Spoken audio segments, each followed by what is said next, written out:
कोई भी संख्या हो उसके अभाज्य गुणनखंड में अगर 2 और 5 या तो केवल 2 और 5 यानी कि 2 और 5 रहेगा तभी वो उसका अंत में 0 आएगा, नहीं तो अंत में 0 नहीं आएगा। क्यों नहीं आएगा? क्योंकि एक एग्जाम्पल के तौर पर आप लोगों को बता रहा हूँ। यहाँ पर देखिए, अगर 3 गुने 5 है तो क्या आ गया? 15। 5 है ही, केवल 2 लगा दीजिए तो क्या हो जाएगा? 15 दूना 30। अंत में क्या हो जाएगा? 0। यानी कि किसी भी संख्या में अगर अंत में 0 लाना है तो उसके अभाज्य गुणनखंड में 2 और 5 अवश्य होना चाहिए। इसमें 2 तो है लेकिन 5 नहीं है, 3 है, तो क्या हो जाएगा? इसके अंत में 0 नहीं होगा। तो हम यहाँ पर लिखेंगे नीचे में, हम जानते हैं कि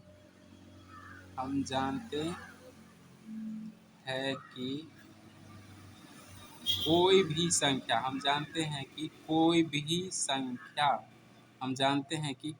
भी संख्या शून्य यानी 0 पर तभी समाप्त होगा,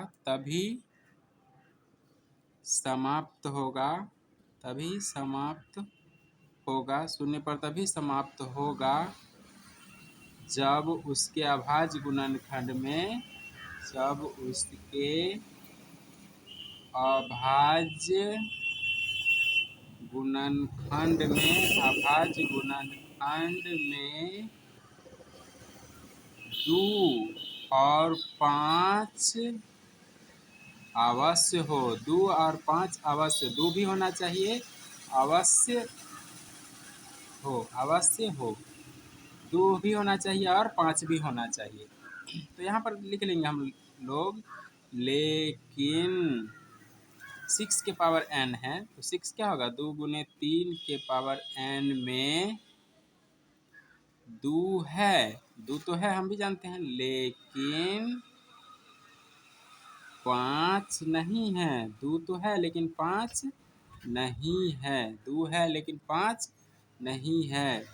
अतः 6 के पावर n कभी भी शून्य पर समाप्त नहीं होगा। 6 के पावर n क्या होगा? शून्य पर समाप्त नहीं होगा। क्यों नहीं शून्य पर समाप्त होगा?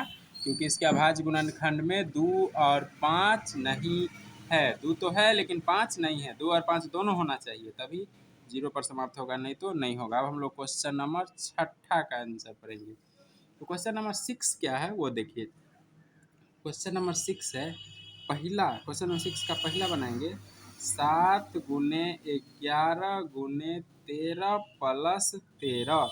तो हम लोग यहाँ पर देख रहे हैं 7 को 11 को 13 को गुना करेंगे तो हो जाता है 1001 और उसमें जोड़ना कितना है? 13। तो क्या हो जाएगा? 1014 हो जाएगा। 1014 जो कि लास्ट में 0 2 4 6 8 रहे तो 2 से विभाजित हो जाता है, तो जो कि 2 से विभाज्य है। 2 से क्या है? विभाज्य है। 2 से क्या है? विभाज्य है। 2 से विभाज्य है। अतः यह भाज्य संख्या, अतः यह कौन संख्या है? भाज्य संख्या है। यानी कि भाज्य संख्या है कि नहीं वो बताने के लिए बोल रहा है। इसी का एक और है, उसमें क्या बोल रहा है कि 7 गुने 6 गुने 5 गुने 4 गुने 3 गुने 2 गुने 1 प्लस 5 के बारे में बोल रहा है। तो ये अब इसका क्या होगा? अब इसका दूसरा बनाएंगे। दूसरा जो बनाएंगे तो 7 गुने 6 गुने 5 गुने 4, तो सबसे पहले क्या करेंगे? यहाँ तक को गुना करेंगे। तो यहाँ तक को जो गुना करेंगे तो हम लोग को आएगा 5045, 5040। उसमें क्या जोड़ना है? 5 जोड़ना है। तो क्या हो जाएगा? 5045। अब देखिए लास्ट में 5 है तो 5 से भी भाज्य हो जाएगा, तो लिखेंगे जो कि 5 से विभाज्य है। यानी कि इसमें 5 से भाग लग सकता है, विभाज्य है। जैसे ही किसी भी संख्या एक और स्वयं के अलावा किसी दूसरी संख्या से भाग लग गया तो वो भाज्य हो जाएगा। तो लिखेंगे अतः यह भाज्य संख्या है। अतः यह भाज्य संख्या है। अतः यह कौन संख्या है? भाज्य संख्या है। अब 7वां नंबर क्वेश्चन बनाएंगे हम लोग। तो 7वां नंबर जो क्वेश्चन बनाएंगे हम लोग, तो देख देख रहे हैं 7वां नंबर क्वेश्चन में कि सोनिया 18 मिनट में उस चक्र को पूरा करती है और रवि 12 मिनट में। तो 18 मिनट में एक आदमी करता है, एक आदमी 12 मिनट में अगर दोनों करता है पूरा एक चक्कर, तो दोनों आदमी एक जगह पर कब मिलेगा, दोनों आदमी कितने समय बाद एक स्थान पर मिलेंगे। तो इसका सबसे पहले हम लोग लौसा निकालेंगे, यानी लघुत्तम। 2 नमा 18, 2 छक्के 12, 3 से लगाइए तो क्या हो जाएगा, 3 तिया 9 और 3 दूना 6।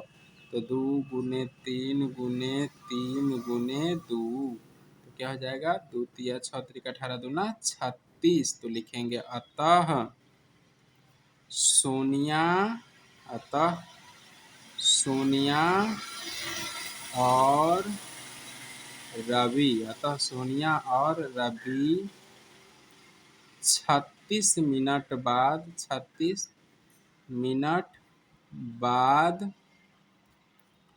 पुनः एक स्थान पर मिलेंगे, पुनः एक स्थान पर मिलेंगे मिलेंगे। चलिए इसको बनाइए। सबसे पहले अगर स्क्रीनशॉट लेना है तो 5वां का 6ठा का ये पहले इतना ले लीजिए, रोक देते हैं कुछ देर के लिए, फिर उसके बाद ये इतना ले लीजिए। चलिए इसको तब तक आप लोग रिवाइज कीजिए घर पे, बहुत अच्छा से मेहनत करिए। Thank you.